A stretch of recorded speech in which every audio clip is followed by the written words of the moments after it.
y'all, I'm April. And I'm Caroline. And this is your Bloody Happy Hour.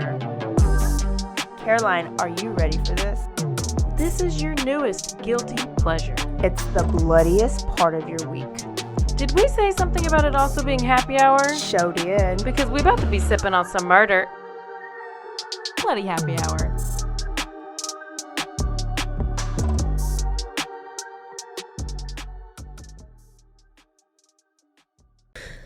All right, starting the clock. Hey, y'all, this is April. What's up, bitches? It's Caroline. It's Thursday. Caroline's warmed up, ready. You're ready to go. We just recorded a quickie. We hadn't done that in so long, so look forward to those. I just need a quickie to get me going. That's literally all you need in your life is a little quickie. It's the way to go. What are you drinking? So I got some Truly strawberry hibiscus. I've never even heard of this flavor. I got Truly classic lime margarita style. Nice. Hard seltzer. Yeah, we're ready. We are with it. Wait, I don't want to lose my lip gloss. We got okay. What are you watching? Ooh. I know. Oh, actually, in progress, I killed my dad. I just killed my dad. You know what else? The documentary. You know who else killed their dad? Talked about that? Oh, that story about that guy's name, Andrew? Yes. He was, Sword and Scale just released an episode about him, about that guy in this case, probably a week ago, right before this Netflix show came out. We've got stuff coming up. We've got quickies. We've got interviews. We've got live shows. Wow. We're living our best life. And football season. Oh, shit. Football season. Whew. I'm sweating now. Yeah. You're NFL, right? Oh, yes. Yeah. So I look more forward to college football. But did I tell you that my son broke his ankle during their first scrimmage? Good job. So he's got to have surgery. Oh, so he's my gonna gosh. miss I can't. 8 weeks. What? I know. Good job. What? That's the worst when you get injured in like preseason. Yes. I'm over that. That's so dumb. Somebody rolled over him. Like it wasn't like somebody, you know, when the players fall and they fall on you and just like broke his ankle. He's like, might be suicidal. I don't know. Oh, hell. I sent him the hotline number. It's the worst. So I'm a little less excited about football season now. Oh, well. I know.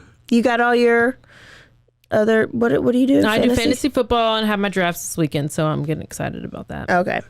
Well, yay for football season. Guess what? I'm taking you guys to Funky Town. Oh. Or. Is that Fort Worth? Yes. Also known as Cowtown. Okay. Anything else? Or Fort Worth? No. Yeah. For all you non-Texas people, Funky Town is Fort Worth. And I remember I subscribed us to the Texas Monthly. Oh, yeah. Yes. So I get a paper copy sent to my house, and then the electronic comes to our Bloody Happy Hour email. Have you seen one? No. I need to check spam. Well, I was just randomly... Oh, she's checking now. I was just randomly... Sorry, I got to close my TikTok because I've been all over this Gabby Hanna situation. You don't even know who that is. No, so don't. No, Keep it for the quickie. Yep. Okay, so read the article. It's by Skip Hollandsworth. If you're a true crime novel reader, he has covered a bunch of cases, local Texas cases. He covered I think it's I'll Be Gone in the Dark, maybe? Austin. I might be making that up. But there's a whole with the yogurt documentary. Austin, serial killer, one of long time ago. Okay. Long time ago. Okay. So he's a big name. He wrote it. It's great. I'm taking you to September 21st, 2020, the other day. Literally. So we're in a neighborhood, Fort Worth, like a working class, middle class neighborhood. And down the road in this neighborhood, here comes police officers, unmarked cars. They're in bulletproof vests. And they're not just like Fort Worth PD. They are the Delta team, part of the U.S. Marshals, Secret Service, and part of the fugitive task force. Did you make up all of those things with... If I didn't, maybe Skip did. Okay, Delta Force? Delta Force. Delta it sounds Team, like something in Star Wars. Fugitive Task Force. These guys are specially trained to apprehend high-risk criminals. So I'm reading it and I'm like, oh, who is this criminal? Is OJ? They have bulletproof vests. And Is it the new IRS security team that's going around? It might be. They like split up and some go around back, some on the side. And they're pulling up to this just regular house. They even have those big metal rams things like to knock down the door just in case they need it. So they're basically like SWAT on steroids. And then they go and ring the damn doorbell. So it's like, why are you doing all this for a damn doorbell?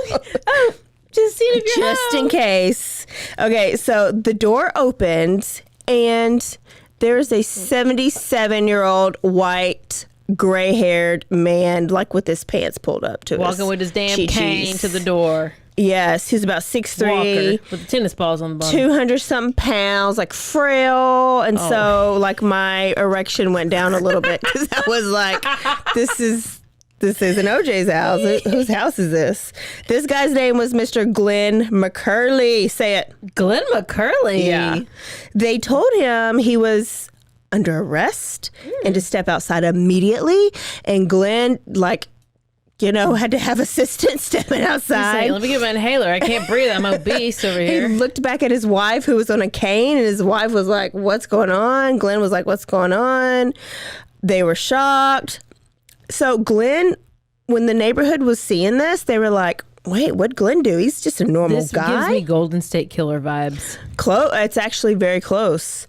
They were like, Glenn's like a normal guy. He watches home improvement shows. So basically Sweepy, which is HGTV all the time. Oh, well, Sweepy has people in the basement attic or whatever he has. Yeah. A little shop. He and his wife go to Walmart together every weekend. They go grocery shopping together. They attend church every Sunday. And they're always seen eating at their favorite Mexican restaurant called Politos. Sounds good. He was just lived a quiet life. So what? He got arrested. What? Oh, probably because Why? he obviously murdered and raped a bunch of people and broke dishes in their did house something. about 40 years ago and never got caught. Because now they have DNA and they caught him. Am I the FBI? You are. You just podcast it over. So this task force had evidence that Mr. McCurley was responsible for a murder of a young teenage girl in 1974 named Carla Walker. Okay. Have you heard of her? I've actually never heard of her. Okay, I didn't either. But not only Carla Walker, they think he's responsible for other crimes and will later be coined as the Cowtown Killer. Dun, dun, dun. Dun. Okay, Cowtown Killer. Cowtown Killer. I like it. It caught my eye. I need him at least to have killed 4 people. Possibly. I mean, because if we're going to do another unsolved one like mine. It is not. Okay, good. Because you will finish this episode. There was a lot of people who did not finish last week. And we can't have that. It just they're ready to go. I'm about to finish you off. Okay, good. Okay, so let's go to 1974. Okay. Carla, 17-year-old junior in high school. Western Hills High School. That's in Fort Worth. She was a small, cute little thing. She was 4'11". She had thick, honey blonde hair. Of course, everyone loved her. She had a boyfriend who was the star quarterback of the football team. They were both planning and applying to go to Texas Tech University. Okay. And they were going to get married. They just knew they were going to get married. Yeah. So this is February 16th, 1974. 3 days after my birthday. Yes. But I wasn't born, so. It was time for Valentine's dance. Yes, it so, was. of course, they're going together. The theme is Love is Kaleidoscope. And Rodney, her boyfriend, is going to pick her up in his mama's LTD, and she walks out and she has on her beautiful blue dress, her promise ring that he gave her because they promised they were going to get married and then have sex afterwards. Oh. Yeah. Oh, like a purity ring? Purity ring. Wow. And he gave her corsage. She told her parents goodbye, and her dad, quote, said, "Take care of my flower for me."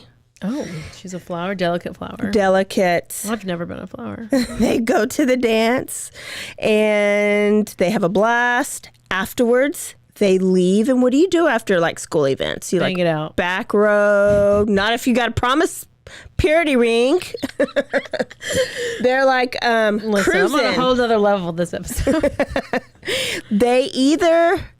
They're in the city, so we called it back roads. Yeah, they back called road. it cruising. Probably like Valley Mills is here.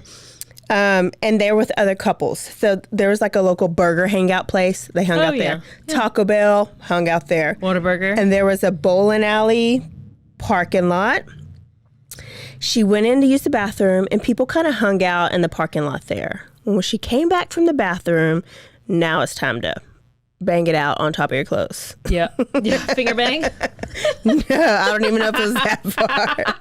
They didn't get that far because when she got back in the car, they were making out. OTP over the pants. She was leaned up against the passenger side of the door, and he was on top of her. Then her door flew open. She almost fell out. Rodney caught her. And all he saw was a big, tall man with short brown hair wearing a vest. Like a sweater vest? Like a Western vest. Oh. Like a cowboy vest? A cowboy hat. Oh. He had a gun. And he started to hit Rodney Pistol whip. over the head with the butt of the gun. Rodney tried to grab and save Carla. Couldn't. The guy was hitting Rodney so hard that the clip from the gun, the bottom part, like dislodged, and it fell out on the ground. So that's good because that means he couldn't shoot them, right? Yeah. He grabbed Carla, and Rodney says he remembers him saying, "You're coming with me, sweetie, aren't you?" Rodney was barely conscious. Like, he said the last thing he heard was Carla scream, "Go get my daddy." Can you imagine? Like, she had to have been a daddy's girl. "Go get my daddy, go get my daddy." So he grabbed her. Rodney passed out because when he woke up, it was like 1 a.m. The dance was over at 11:30. They rode around. So they're literally in the car, making in the out. parking. It's like Lover's Lane type stuff. Somebody opens the door. They're not in a parking lot with a bunch of other cars. They're in a secluded area? No, they're in a bowling alley parking lot. Okay. With other cars. Like, people hang out. There's other... Yeah, so it's not like a Lover's Lane where you're like secluded. Well, there had to been not... So it's a public place, but I don't think there were people there. Because nobody stopped them, or there was no other witnesses.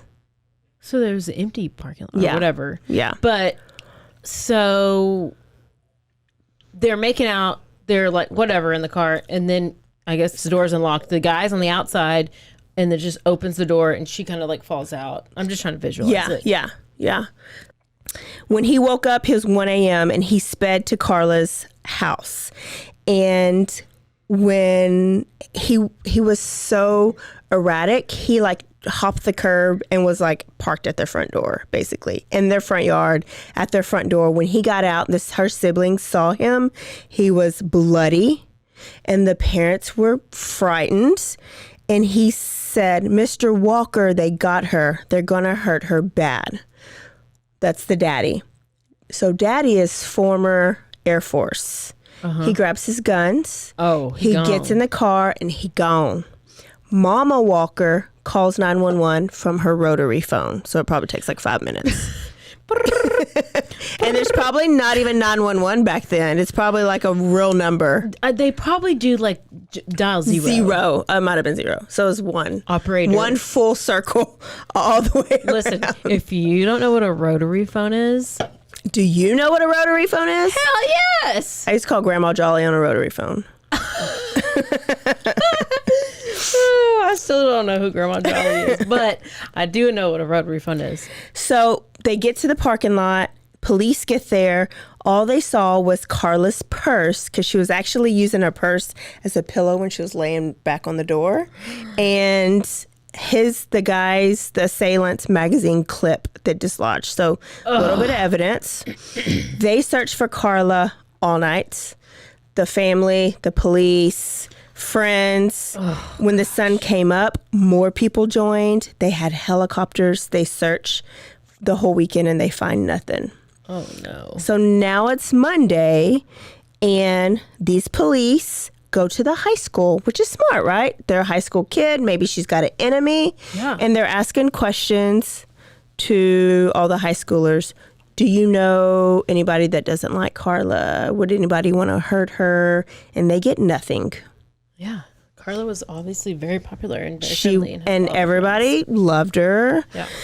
So now it's February 20th. She went missing on the 16th, right? February 20th, 4 days after she went missing, 2 officers were driving along. We're in the Benbrook area. There's a lake. So they're like on this rural road, and there's a culvert. They were told to check out there. Well, when they got to the culvert, they looked inside, and there was a woman lying on her back. Her face and neck were scratched and bruised. It was Carla, because they saw the blue dress that the family described. Oh, no. It was ripped, like off, wasn't even all the way on her body. Her bra was pushed up over her boobs, and her pantyhose and underwear were balled up at the beginning of the culvert. They knew she was strangled, but there were no ligature marks, so they figured somebody did it with their bare hands. Oh, shit. They took her to the morgue, I guess is where you go, hospital. Family had to come and identify the body. Of course, this changed their life forever. The news of the murder was everywhere, and they had a murder in the town. They hadn't had one in a bit. Wow. Her funeral was at the big church. There was 1,200 people there, and teenagers didn't cruise anymore. They didn't go hang out at the bowling alley. They didn't go to Taco Bell. They were like in the house. Oh my gosh. So now Fort Worth is like, we got to form a special task force to find this killer. But they didn't have any evidence. There were no fingerprints. I guess they don't have cameras. There's either. no cameras. Yeah. There's the blood on her dress that was on her body was Rodney's blood because he was bludgeoned. Okay, well, obviously she was raped, so... There was bodily fluids, but it's 1974. Yeah, so they don't know how to do semen stuff. They don't know anything about any of that yet. It don't even exist. And the highways don't even have cameras. So it's not like they can like look the highways for like potential cars or license plates or something. So, you know what they did have back then? Tip lines. Oh. So they set up a 24-hour tip line, and they paid police around the clock to answer this tip line. Phone rang, but it was just like random stuff. It was Fort Worth stock show and rodeo time, and there's usually a carnival. So they were like, the carnies probably did it. The carnies. The carnies probably did it. Marijuana was kind of big, so they were like blaming it on the local marijuana dealers. But there was one anonymous call from a man, and he was just like, I didn't mean to kill her. I just wanted to fuck her. And he hung up. But no name, no other information. They just had that. So boyfriend Rodney was devastated. Like, think about the guilt First he of all, had. this guy, how does he even see, how does he even know there's a girl in the, okay. Go ahead. Has he knows a girl in a car? Well, I'm like, it's not. Probably a pervert. Oh, he probably had been like creeping on him all night. I guess. There's no telling. Okay. I know. Yeah, no telling. So, well, okay, Rodney, devastated, right? because he had survivor's guilt. I didn't do enough to save my girlfriend. He had these head injuries, but they wanted to get as much information that they could from him. So they put him under hypnosis. It's like, oh, you got hypnosis back then? Yeah, they did. They did that. Yeah. The only thing he remembered was the cowboy hat that he had on and his short, like, brownish hair and his vest. He drove a sedan, like it's not even a big truck. So if you're going to be the Cowtown killer, you need to drive a big ass dually. Nope. So Because he's a cop. ooh, is he a cop? It's not a cop. We're not going to be mad at the cops today. Okay. The cops actually do pretty decent in this. Oh, good job. So the investigation for the task force, so they're thinking about like what else could be related to this murder. 1 year before, remember, Carla was killed was kidnapped on the 16th. There's another murder on February 7th, 1 year before. So February. A young woman named Becky Martin never returned home after her Tarrant County Community College class. Her body was found 7 weeks later, but was so decomposed they couldn't tell how she died. But what caught their attention is that she was too found in a culvert. And so they were like, could this be related? Same time of year, found in a culvert, around the same age range, like younger. Sounds kind of like the Honolulu Strangler to It me. does. It does. And he did come back to the States. What if it was, Was it Howard him? Gay or whatever the fuck his name What was his name? We already forgot. Howard Gay, Richard Gay, one of the gays. 1 month after Carla's murder, so now it's like March, right? They found the type of gun that magazine clip came from. Okay. And it's like a .22 something. I don't even know what it was. I don't know anything about it. So they got a list from the ATF from everybody who had that gun, and there was 12 names on the list, and one of the names was Glen McCurley, who was at the beginning of the story. Glen McCurley. With his walker and his fat self. So let's see what Overweight. they do. Let me say that better. I was really aggressive with that. Well, he was really frail. He wasn't. He was 6'3" and like 200 pounds. So that's like a that's good quarterback. Yeah. But he was old and like frail and like. And how old was he? He was 77. But like these days, people who are 77 aren't super frail. Except for Joe Biden. He's very... You mean Weekend at Bernie's? Let's take a break. And now a word from our sponsors.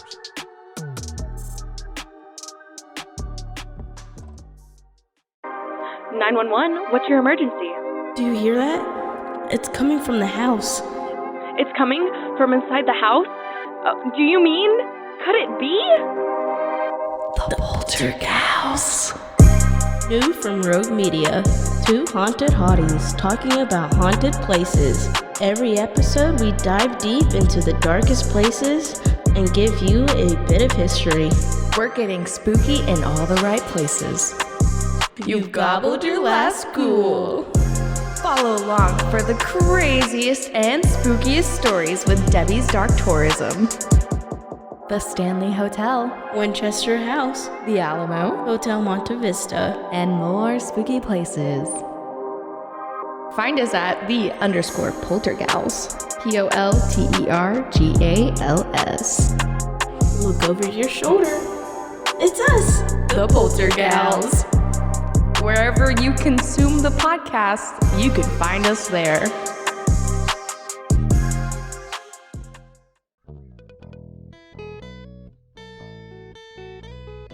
Hi, this is Sarah, And I'm Carter. and this is Some of Our Thoughts. We're two Southern sommeliers, and we want to share everything we love and know about wine. We started hanging out during quarantine and cooking and drinking and listening to music, and we just thought this would be a great way to bring everything we know to you guys. We will make wine knowledge and food pairings easy and approachable.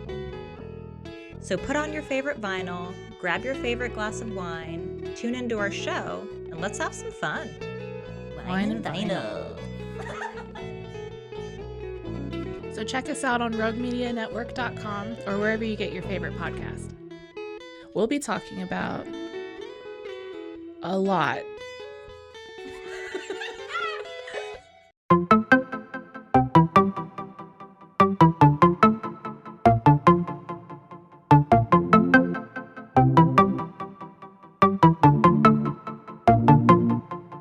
Welcome to One Star Rewind, a new podcast about those dreaded one-star reviews that every business owner hates to receive, but yet every customer loves to read. During this podcast, we will peel back that one-star review to better understand how it happened, when it happened, and what the business owner is doing after receiving that one-star review. This podcast will be about love, hate, and laughter. On One Star Rewind, we will meet with real business owners who will tell their stories and how they do rely on reviews for their business.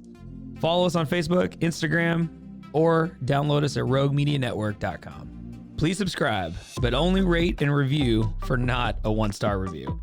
Join us each time for a new review and a new story.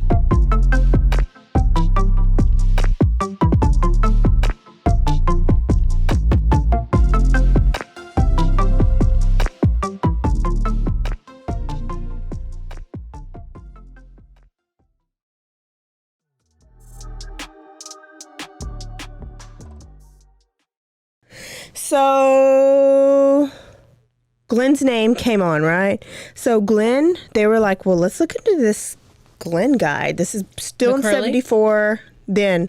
So we're in 74, and this is how the case is going after Carla was murdered. Mm-hmm. So one of the names on the list was Glen. So they're looking to all these different people. They say, Glen, okay, well, he's from West Texas, came from a good family. His brothers were good. They were student athletes, but he was kind of like a troublemaker. They sent him to a boys' home. But it didn't help because he ended up stealing cars and like running from the police. At 19, he turned his life around when he met his wife, Judy Watson. She was a good Christian girl. So bad boy, Christian girl. It's usually how it works, right? Yeah. They got married on February 16th, 1963. Do you remember the murder date?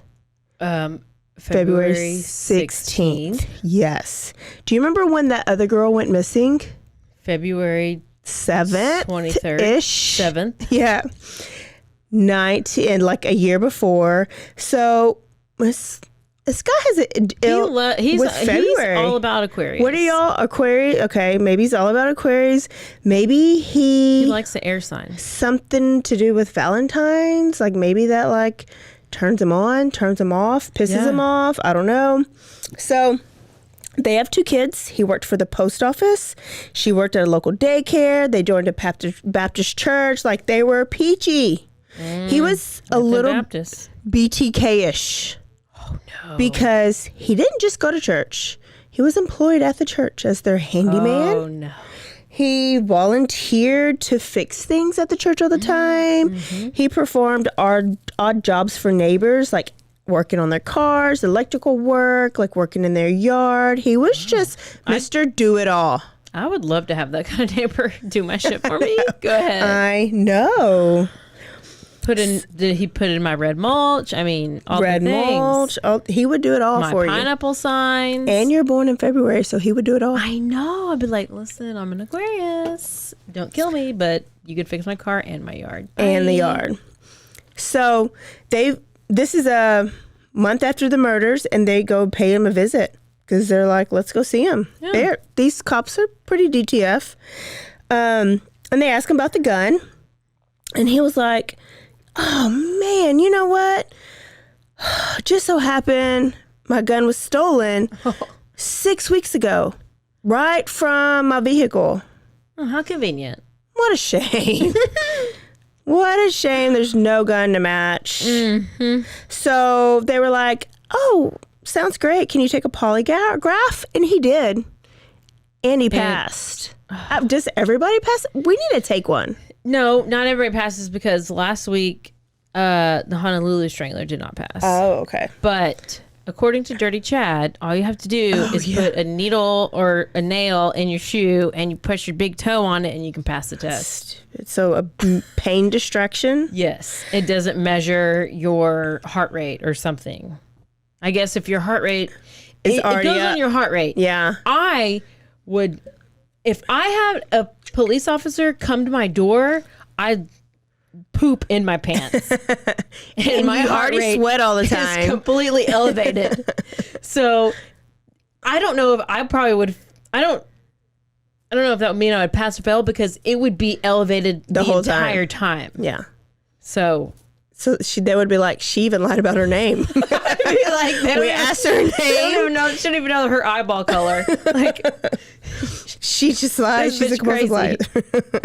ADHD. So because he passed the test, marked his name off the list, he was eliminated. Obviously, the test and I was like, let me not get mad at them because maybe the polygraph test was a big deal. Like it just came out and maybe they thought it was like total truth. Because we're back in the day. Now we're doing hypnotized. Yeah. Yeah. All they had was tip lines, hypnosis, and polygraphs. So they're. Oh, I'm so glad I didn't get killed. I mean, they are doing the most. When I wasn't alive. Maybe that's why there were so many serial killers back then because they could just get away with it because there wasn't technology. Well, and now it's late spring and there's no other leads. Yeah. And you know what happens when there's no other leads? The task force doesn't disband, but they basically do because the supervisors are like, we got other cases. Yeah, you got other that stuff I need you to work on. So they just stop working on Carla's case and work on others. In the meantime, Carla's high school did a memorial. They'd got a scholarship fund. And by that next spring of 1975, all her classmates graduated and moved off. And boyfriend Rodney took his ass to Alaska. He had so much guilt. But then also, too, who do you usually look at? The boyfriend or the husband. Yeah. So he wasn't like ridiculed, but... that he was questioned, I mean, and because he didn't go remember to Alaska. Where do they? Yeah, that's they're Fort Worth. I know. drastic. Yeah, Texas people don't even like Alaska. I never would just be like, I'm going to Alaska. If I was living back then and he took his ass to Alaska, I'd have been like, oh, he did it. Yeah, for sure. But he didn't. So Jim is Carla's brother, and he remembers like they would get phone calls. Some of them would be tips. Hey, you should look at this guy. Or, hey, I just remembered this. Or whatever it may be. Some of them were real. Some of them weren't. But Daddy, his name was Leighton, Daddy Walker, he wrote down every single tip.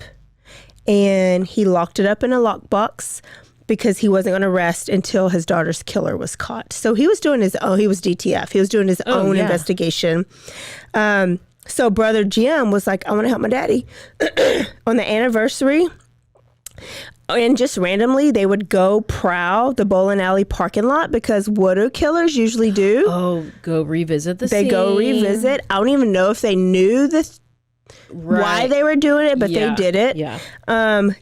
Brother Jim was taking boxing classes and he became like a runner because he was like, what if I happen upon him? I want to be able to take him. Like, gotta be my Austin Harroff, and I gotta just he's supposed to like run, or I can beat him up if he's taking boxing classes. So he was just like, I wanted to be ready. Him and his dad, that's what they did together. They hunted for Carla's killer. I love that. It's such a good daddy and such a good brother. Little did Jim know that on his running route, every day he was passing by Glen McCurley's home. And that he was going to high school every day with Glen McCurley's son. Oh, no. I know. 3 years later, after Carla was killed, 25-year-old June Ward is a nurse. She was found on February 19th, 1977, on a curb in South Fort Worth. She was naked. Her bra strap was wrapped around her neck, so she too was strangled. And she was also bludgeoned with some random heavy object. This is the July 9th murder. Denise Huff. She was found strangled in a creek bridge. February 1983, Christy Tower was a waitress at Billy Bob's nightclub. Have you ever been there? Yes. It's the best. Who hasn't? She was found bound and strangled in a fields. And her purse was found in the bowling alley parking lot where Carla went missing. So it's like he hunted near where he lived. Yeah. Oh my gosh. Officials were like, do we have a serial killer? I feel like you do. It sounds like the Honolulu guy. I think that's where the Cowtown killer kind of came about a little bit. Yeah. But they weren't in, like your guys in Honolulu, they were like, beware of this, wear workout shoes, wear your yoga tights, don't go anywhere alone. They kind of just wanted to keep it low key. Stay aware, stay alive, and always be DTF. Yes. Exactly. That's all they got to do is get on the news and say it. My friends tell me, they're like, you always say to stay aware, but are you always aware? And I was like, I'm really not. But I really not. Really not. No. But I'm glad that everybody else is aware for you. Maybe other people are. So I'm working on it. So, a model named Catherine was found. Marilyn Hartman, a middle school teacher, was found. Cindy Heller, a TCU student, was found. Catherine Jackson, another teacher. Angela Ewert, an aspiring model. And Regina Grover. They were all found dead and strangled. This is 10 years later, so we're in 1984. So women around that age, between late teens and early 20s, were found strangled in the Fort Worth area, found outside. And then there was a break until 1986, and then a woman was found strangled in Fort Worth Park, and then nothing. Brother Jim is graduating high school, and he goes to Sam Houston State University. Go Bearcats. Okay. They are known for, every college has their good, like A&M's their agricultural program. What's Baylor? Law, speech therapy, Tarleton's teaching. Well, Sam Houston State is known for their criminal justice program. Oh. He was taking criminal psychology programs.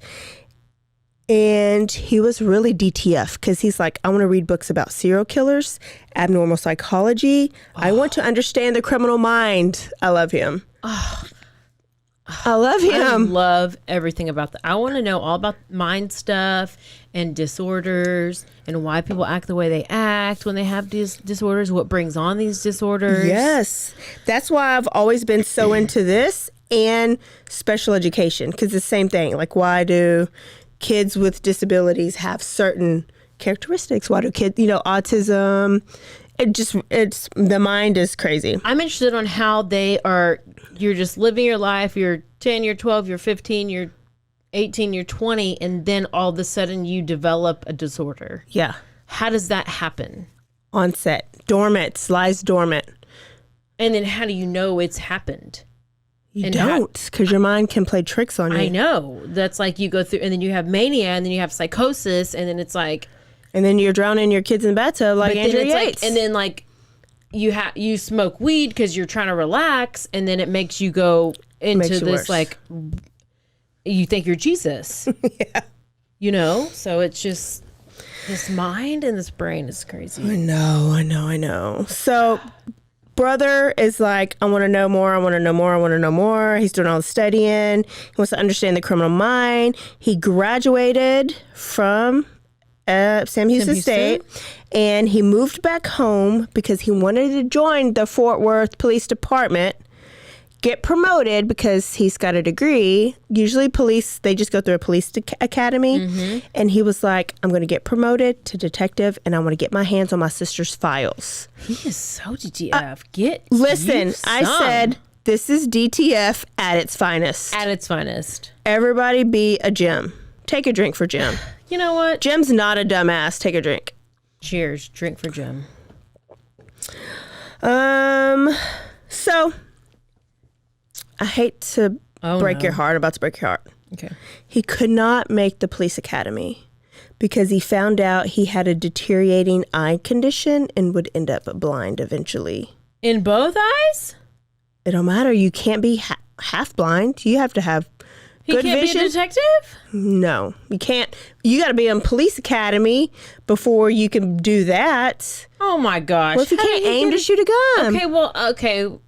So I his was dreams just were shattered. I was just thinking he would be like, after the murder, you go to the scene of the crime and then you do your detective work like in the office or some shit. Yeah. No, he was wanting to be like, He couldn't even like make a police first. You got to be a police before a detective because he couldn't pass the physical portion of the test. oh, God. I know. He ended up being a security guard for a little bit. Oh, no. But he was still searching for Carla's killer. So just because his dream was shattered, he still wanted to look for his sister's killer. Well, that's good.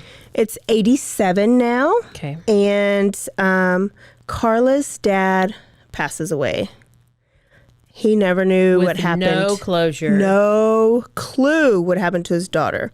So Jim kept searching, and he went and he remembered his dad's box of notes, like when people would call, his tips. So he goes through every single lead. It takes him a little bit. But in the next couple years, all the siblings die. Like, she had a lot. Like, the mom dies of Alzheimer's. The siblings die of just different random things young. Like, really young. And it's Jim and his sister left. But Jim's married. He's got family. So, we're in 2015. Literally. Yeah. And when mom dies, dad dies, Jim is like, I want to move back to my home, like my childhood home, because he's like, what if the killer like grows a conscience and wants to come knock on the door and confess? Or he wants to go back to his actual house that where he lived, where he grew up in with this family? Carla and his family. And so he and his wife and his family, they go and live there. Okay.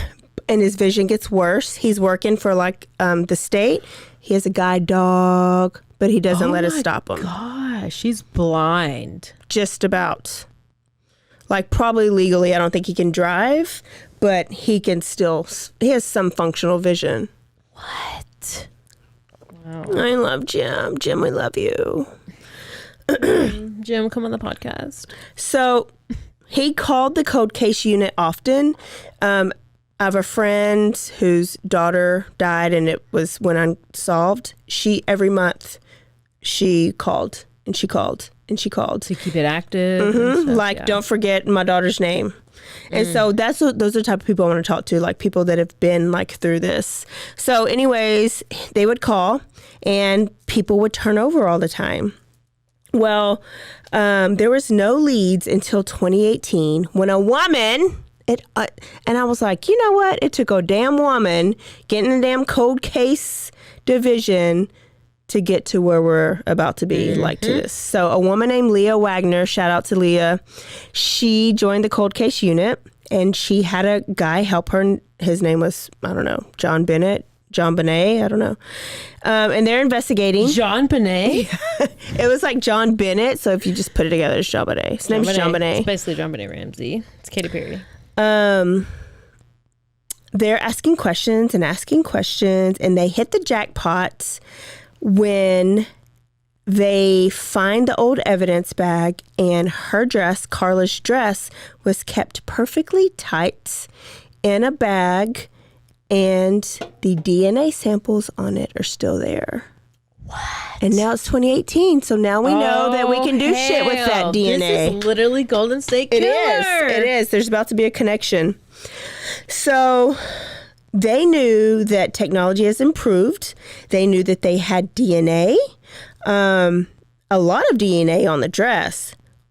But they also knew that the department would have to pay $20,000 to run the DNA to see if, like, is this the familial DNA thing? Yeah. Okay. Yeah. So, do you know the name Vincent Strange? No. Okay. Do you know the podcast Gone Cold? Yes. Okay. Gone Cold podcast. Vincent Strange started that podcast, and his very first, it was like multiple series, like maybe an 8-parter, was about the Carla Walker case. He's the one that brought this case back to life. Yeah. And he had a listener that was DTF. Did I write the listener's name? So on his podcast, he interviewed like Jim, brother Jim, and sister Cindy. And one of his listeners happened to go to high school with Carla. And she says that she was like probably like the C group. Carla was the A group, but Carla always made her feel like she was not the C group. So she wanted to help find justice for Carla. So she makes brochures and pamphlets, and she goes to Crime Con Dream to go to Crime Con. Bruh. And she gave them out to all the bigwigs. You're about to cream. Keith Morrison from Dateline. It's who you sleep with every night on your TV. Nancy Grace. Oh, no, that's where I'm at. Paul Holes. Oh, Paul. From Oxygen. And he's the one who helped solve the Golden State Killer. I know. There's the connection. And McNamara. She was the one who wrote the book and did the series and died. And I need to read that book. We need to cover that story. Well, I don't know all of it. I don't read books, but I watched the HBO. The HBO. I need to at least watch that. And her husband is that other famous actor. Can't think of his name. Well, yep. Okay. You just tell me when it is when you get it. I will. So she was DTF. I hate that I didn't put her name down here, but shout out to her. So when she gave these brochures to Paul and Nancy and Keith Morrison, like it worked because Paul, who has this show on Oxygen, got Oxygen to donate $18,000 to get the DNA run. Yes. For the DNA profile. Say yay. Not surprised. So, and they had one good stain, like a good stain. Good stain that was actually on the bra strap, and I was like, ugh, I don't even know how it got there. So they sent it to California. Everything happens in California. They got a full DNA profile, and they uploaded in CODIS, which is like the the system. Yes, no match. Yeah. So everybody was like bent out of shape, upset. They tried the genealogical mapping, which family tree. Yes, that's what they did with the Golden State. Yeah. No luck. And so they were like, Patton Oswalt, the husband. Yep. Yeah. Michelle McNamara was married to him. Yes. The HBO series is I'll Be Gone in the Dark. In the dark, yeah. And she basically talks like it was her mission to figure out who was the Golden State Killer. Yes. She killed herself trying to figure it out, right? Yes. Not literally, but it stressed her out so much. She worked herself to death. Yes. Oh, gosh. And awful. I know. So we're like on strike 2. CODIS, no match. Genealogical mapping, no luck either. But you know what? They went to California. But listen, they have Nancy Grace. They have Paul Holtz. I mean, they have the legit top people. And so people. they're like, shoot, if they can't help us, like, can we be helped? Will we be able to solve this? But they didn't give up because, they tried to take it to California, and California just can't do it like Texas. They had to go to H-Town. And there was this lab in H-Town, and they were like, we can do it. We got to do it. I guarantee. There was barely enough DNA because they had done 2 things already. They had barely enough to do one final analysis. And if this didn't work, they were screwed. Yeah, they ran out of it. July 4th, 2020. We were all... Literally COVID city. We were all just in the house doing... And they were drinking. Yes. Yeah. And they connected to the match to one particular family tree.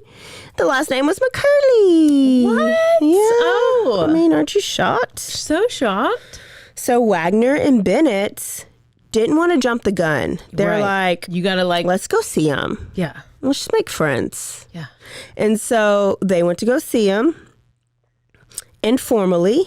but I think they're recording it. I thought you couldn't do that, but they're like recording In Texas, it. you can. Oh. Yeah. Thanks for that. It's there's certain I states. thought it was illegal in Texas. No, there's certain states where you can record and you have to have 2-party consent, and certain states where you have 1-party consent. Texas is a 1-party consent. Oh, because you recorded. Because Dirty Chad was recorded by a certain newscaster from here and a former newscaster, who then sent the whole recording. Yeah. Dee Dee, you know all about this. But yes, Texas is a 1 consent party. Okay. I'm kind of an expert at recordings. Obviously. Yeah, so I could be... Wait, we are recording. Never mind. You could be recording me right now. Yeah, that's what I was going to say. I am kind of scared about that. People recording me. We say some weird stuff. I say weird stuff all the time, but I'm like, okay, well, I mean, I don't think I say anything incriminating to myself. Only to yourself. You don't say anything incriminating about anybody else, just to yourself. Okay, so they go visit McCurley. He and his wife were like, sure, come in. Do you want some tea? And they're just like talking. And so McCurley's like, so what brings y'all here, boys? No, they weren't police officers. They were Okay. Coming as police officers, and they really wanted to watch the behavior. Yeah. And it wasn't like I'm nervousness. curious, I know you may not know all these details but I'm curious to know how do you get invited in? They said, hi, we noticed I'm so-and-so and so-and-so.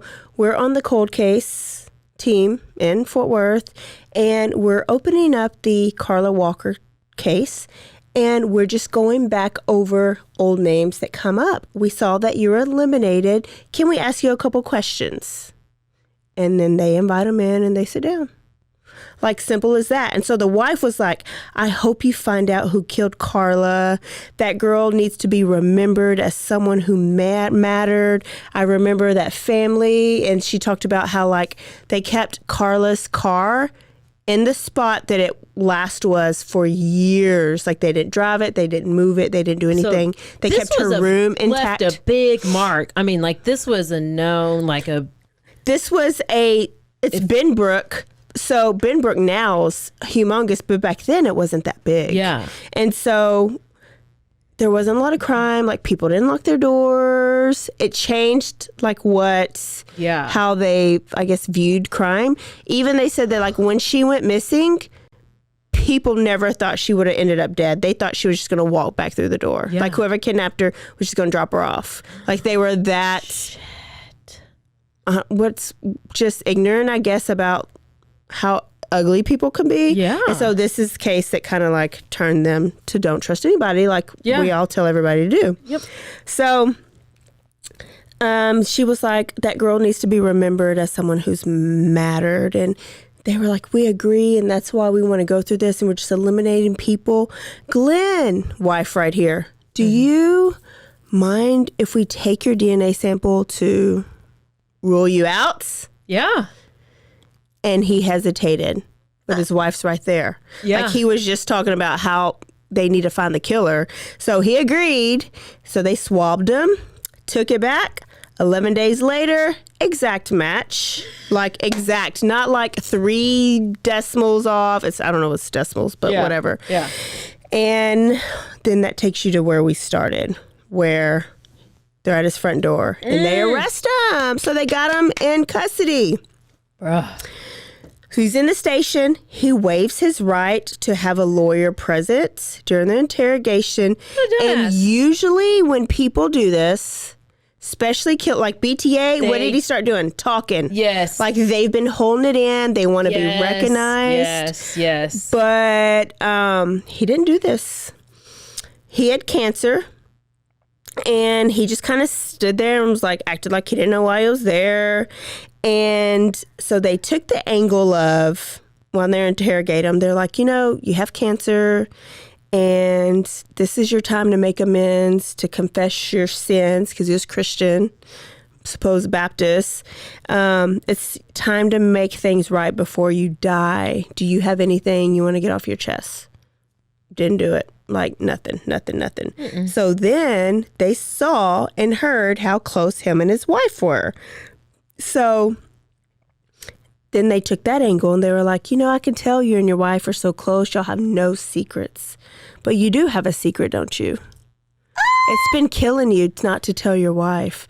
Do we need to bring her in so you can get it off your chest? And that got him. And he was like, well, I did do it, I guess. And that was it.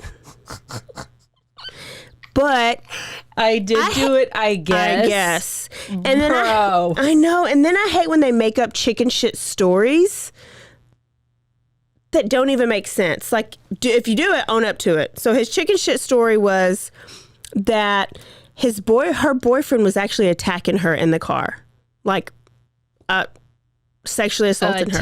And he saw her, and so he saved her and put her in his car, truck, whatever he drove. And she was so grateful to him that she kissed and rubbed and hugged all over him and wanted to have sex. But after they had sex, he didn't remember anything after that.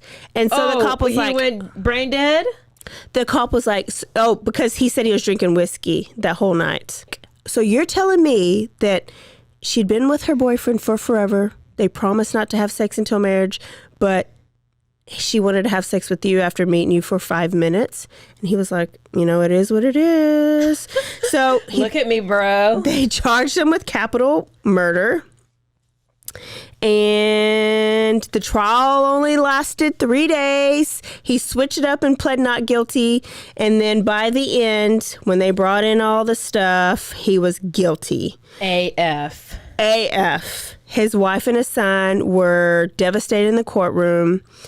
And the two siblings left, Jim and Cindy, embraced each other like after it was... Blah, blah. He got life in prison only, and his family never visited him ever.